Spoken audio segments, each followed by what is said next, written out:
Balikan natin, yung mga 18 million, alam ko, kung mga bottom may 18 million, mababa na ang 15 million ang nakuha ng isang Joel Villanueva, Jinggoy. Wala tayong numero niyan, pero sigurado ako, aabot ng lagpas 15 million ang boto ang nakuha ng mga to. Trabaho nila. At ang pinaka-main purpose nito, kaya hinahadlangan nila, ayaw nilang makapag-participate pa itong mga senador na to, sakaling ipakulong na sila.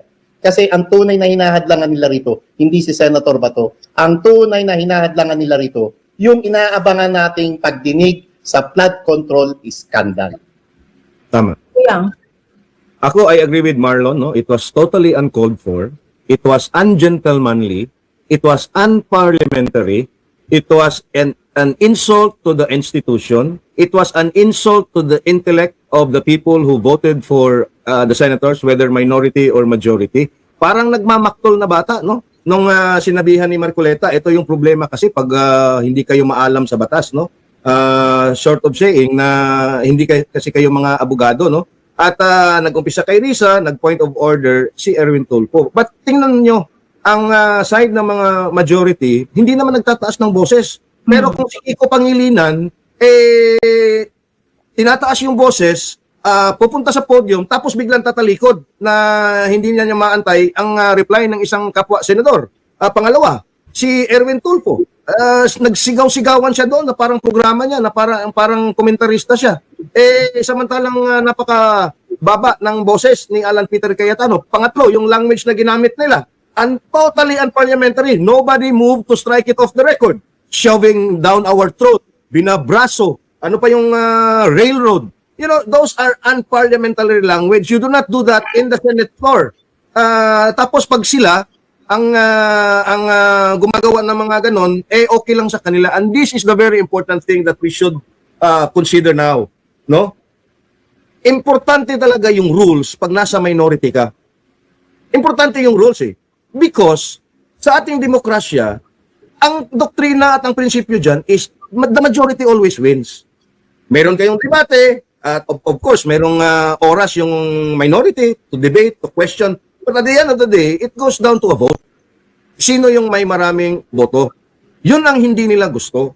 At to the point na yung nag-iisang minority leader na lang ang naiwan doon sa floor. Nag-walk out na yung ibang membro nila only for the minority leader to move to adjourn the session. I mean, can you believe that? Can you believe that? I have never seen kahit gaano ka heated yung debate diyan sa Senado. I have never seen this insult done to the institution that they themselves are part of. Nakakahiya.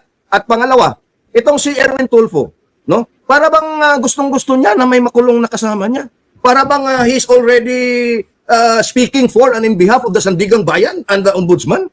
Wala pang ang kasong na-file, tapos sasabihin na niya na may makukulong over the weekend. Kaya gusto, bakit? Pag may nakulong over the weekend, hindi mo ba obligasyon yan sa taong bayan, kahit minority or majority yan, na bigyang puwang ang kanilang trabaho, no? Kahit nasa kulungan sila, para makapag-participate? Tama si Marlon. Ang mandato niyan, ilang milyon ang mandato, binoto yan ng tao. And, ang doktrina dyan is, they should be presumed innocent until proven guilty. Exactly. kaya lang, guilty na sa paningin nila And whatever, at Kuyang kasi sabi mo, you've never seen such an event or behavior na ginawa ng mga minority kagabi, no? Whatever happened to that, saying na majority wins? Exactly. Kasi yung minority, parang nagtatantrums nila. They cannot let go of the power they once held when they were majority. Di ba? Yan ang nangyari. And take a look at the majority now. When they were minority, wala silang act up na ginawang ganyan. Walang tantrums na nag-walk out sila. They were also never bastos the way the minority now are being bastos to each other or to the other group, the majority. Yung si Kiko, Senator Kiko Pangilinan, parang bigla siyang na-empower na maging bastos. Para siya biglang na-empower na magpakawalang modo na lang. Yun yung ginawa niya no? Yung pagsigaw niya, even Alan Cayetano, sa kanya, nagtitimpi. Di ba, ang sabi ni APC kagabi, pwede naman recorded naman ang taas-taas ng boses mo. Pero, wala ni isa na sinabing, we have the floor, yung mga ganun, di ba? Tapos, tama ka sa observation mo, Kuyang, magsasalita siya, and then, he will not even address or be courteous enough to acknowledge kung sino yung sasagot sa kanya. Tatalikod. Oh. Oo, naging toxic. Naging toxic. The minority, the majority, then minority, were cooperative to the majority before. Yes. But now, the minority, then majority, hindi nila ma-let go na they were once in control and now won't cooperate to the now majority. Ngayon lang tayo nakakita na minority, feeling nila sila ang majority. At huwag Tama. nating kalimutan nung SPC Tito Sen at Senate Pro Temp ang Ping Lacson, mistulan din nilang binabastos ang isang Senator Dante Marcoleta. Anong reklamo niya? Na dapat naka-schedule siya, tapos pagka siya na mag-privilege speech, lagi siyang nasa ilalim. Di ba? Subukan ng majority ngayong gawin sa kanila yan. Sa mga susunod na panahon, aangal din sila. Kasi ang point ko ron, noon pa may pangitain na nabastos ang grupong ito. At kagabi, pinatunayan nila kung gaano sila kabastos at kung gaano sila kaduwag na makipagdebate ng maayos dahil yun naman talaga ang tamang procedure, ang tamang proseso sa isang plenaryo na ang majority at ang minority ay magdebate sa isang issue. Pero anong ginawa nila? Nag-walk out. At itong pag-walk out na to, maliban sa pambabastos ito, sa Senado bilang institusyon, isa rin itong sabotahe. Kasi nga, tulad ng sinabi ko kanina, ang direksyon nila rito ay para mahadlangan yung flood control scandal hearing na inaabangan natin na bubuksan sa ilalim ng pamamahala ni Senator Pia Cayetano sa Senate Blue Ribbon Committee. Okay, my question here is, how big of a deal is that edit na gusto nilang o revision na gusto nilang gawin sa rules? Is that a big deal that will affect everything? Wag niyo tingnan yung sitwasyon ngayon. Don't take a look at the situations today na merong Blue Ribbon Committee flood control at merong impeachment. Take a look at it as sa isang peaceful setup in the past. Not necessarily this 20th Congress. Kapag ni-revise ang rules pagdating dyan sa paggamit ng ang hinihingi kasi, to give it context, is that you be allowed under circumstances that mag-join ka sa mga sessions via a teleconferencing device or technology. Tama? Okay, let's take a look at it na hindi 20th Congress. We go back 5 Congresses ago. May impact ba ito na political? May impact ba ito ng takot dahil merong mabubuking or mabubuko na mga kabulastugan at korupsyon? Well, may impact. Unang impact dyan is yung numero sa Senado. Kasi nga, again, the principle of majority, no? At pag may botohan doon, may talagang impact pag walang physical presence, no? Yung isang senador doon. Halimbawa, ngayon wala na si Bato. So physically, 12 lang sila. Halimbawa, pag si Jinggoy at si Joel ay nawala, so 10 na lang sila. Okay? Pag mayroong mga motions doon sa floor na pagbobotohan, anong mangyayari kung hindi makapag-participate, hindi makapag-vote remotely or participate in the deliberations remotely yung isang kapwa nila senador? We have a situation na very, very this would be a crisis, I think, kasi you still have a majority, no, na 13, but they are not allowed to exercise their votes. Meaning, pagka nangyari yung ganun, 10 na lang yung majority physically present sa Senado, habang 11 naman yung minority. And they will be outvoted. Yung majority will be outvoted by the minority kasi sila yung may numbers physical doon sa Senado, sa plenaryo . Pero on paper, ang majority are still the 13. How do you resolve that now? And that will raise a lot of constitutional question. And I think, no, hindi naman sa inaanuhan natin, and I think it is of paramount importance na i-adapt na nila yung sistema na yon. Kasi ginamit na ng Comelec yan. In fact, even the courts, no, allow for testimonies, even online hearings, no, sa mga criminal cases din. So I do not think na dapat pang pagdebatehan yan. We are now in the advent of technology. I mean, parliamentary houses in most of the world allow for remote hearings and remote participation. So, bakit etong sila? Kaya nga, tama si Marlon. Gusto talaga nila na ma-physically outvoted nila yung new majority. Kaya nila gustong i-allow yung remote participation. Okay, balikan natin later. But kung babalik ka rin din natin yung sitwasyon, sabihin natin yung now minority will be the one to move itong mga revisions na ito. Do you honestly believe itong now majority, tatanggihan pa yan? I don't think so. I don't think so, di ba? I don't think so. Marami silang hang-ups na kailangan nilang dramatic. Sila yung dramatic sa batch na to. Sila yung dramatic sa sa leadership takeover na to. 'Di ba? Sila yung merong aray, may kirot dahil nawala nga sa kanila yung control. And now, the only way for them to get back on these numbers, now the new majority na sila na ang merong control ng leadership, yung matigas ang ulo. They want to make it difficult for the majority today. Kaya sila nagtatantrums ng ganyan. Because this is the first time that I see Kiko Pangilinan with the audacity na ang yabang-yabang. Ang tindi ng yabang. Alam mo, nanalo talaga no? Alam mo, hindi resulta ng smart magic no? Oo. Di ba? Parang hindi siya makaawaan ni ang isang Sharon Cuneta na iboto siya o gustuhin siya. Di ba? Sige, Marlon. Sorry. Dagdagan ko lang yung sabi mo, hang-ups. Posible.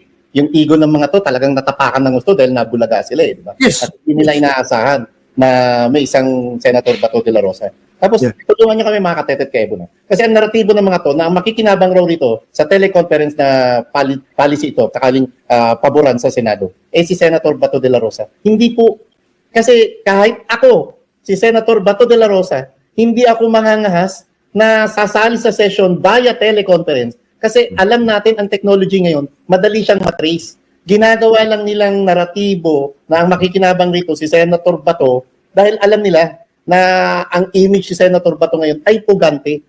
At yun ang pinanlilin lang nila sa sambayan ng Pilipino. Tulungan niyo kami na ipaliwanag na ang sitwasyong ginawa ng mga to ay para mapagtakpan at para hindi magtuloy yung pagdinig sa flood control scandal. Ang ginawa ng minority bloc na pag-walk out kagabi ay hindi lamang karuwagan, hindi lamang pagpapakita ng kahinaan, kundi isa itong sabotahe. Sabotahe sa isang malayang proseso sana ng demokrasya sa loob ng plenaryo ng Senado.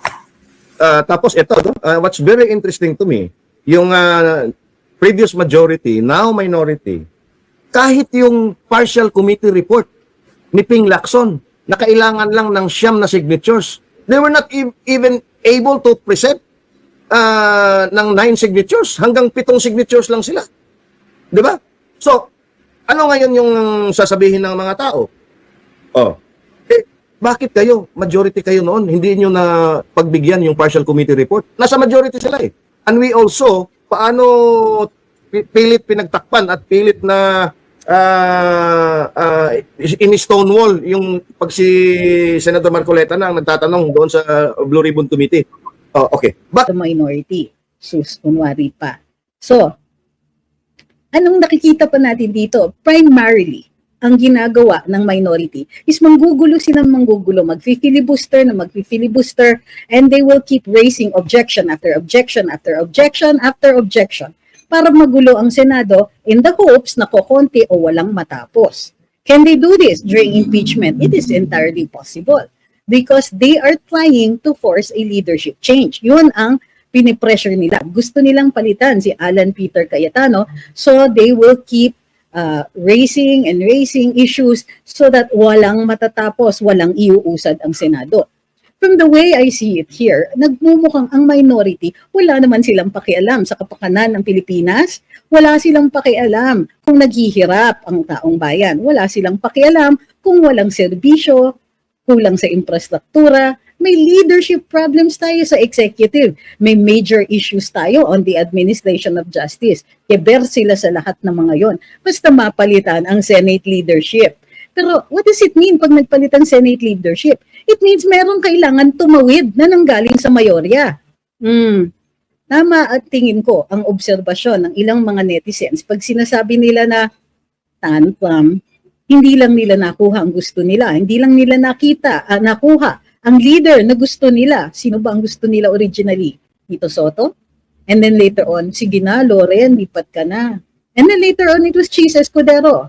And then later on, it was Kiko Pangilinan. And then later on, now, it is Sherwin Gatchalian. Aba, ano yan? Parang every week na lang may pinopropose sila na panibagong leader sa Senado. Ayaw nilang tanggapin ang current leadership. Paano yun? Legitimately, talo sila.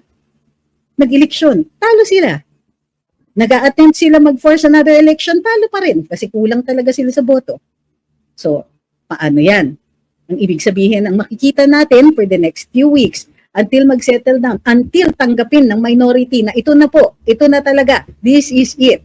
Ito ang makeup ng Senado. Until they learn to accept that, they're going to make things very, very difficult for the majority. And therefore, we can expect very little from the Senate in terms of bills being passed, laws being reviewed, new interests being raised.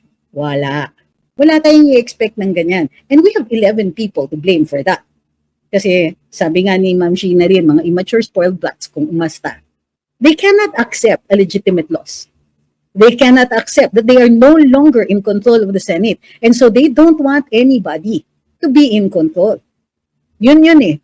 Yung parang scorched earth, ano? Kung hindi namin mahahawakan, nobody will hold it. If we cannot succeed, nobody will succeed. At sinong talo?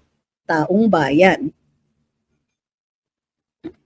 So, what does this mean? Tandaan natin ang pangalan ng 11 na yan. Tandaan natin lahat ng mga tao na nagkukuntsaba na i-defeat ang public interest. Tandaan po natin kung sino-sino ang mga ito para pagdating ng 2028. Aba, di ba? Hindi na mahirap kung sino ang mga i-exempt natin sa botohan.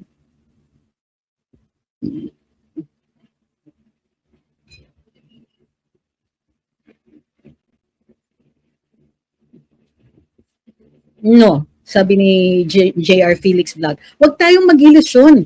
Sabi niya, baka lilipat daw si Leon Guerrero at susundan si Pia. Matapos nilang awayan si Pia, lilipat. Matapos malagay na sa Senate presidency ang kapatid niya, lilipat si Pia. I don't think so. Pero si Senator Lapid, lilipat ba siya? Also no. Binawi nga niya eh. Siguro nagkamali, baka nataranta siya nung tinawag ni Senator Marcoleta at sinabi, hindi pa nagsasalita si Senator Lapid. Tinanong siya, are you opposing or do you join the motion of Senator Zubiri? Opposing daw siya. The day after, binago niya yung kanyang boto.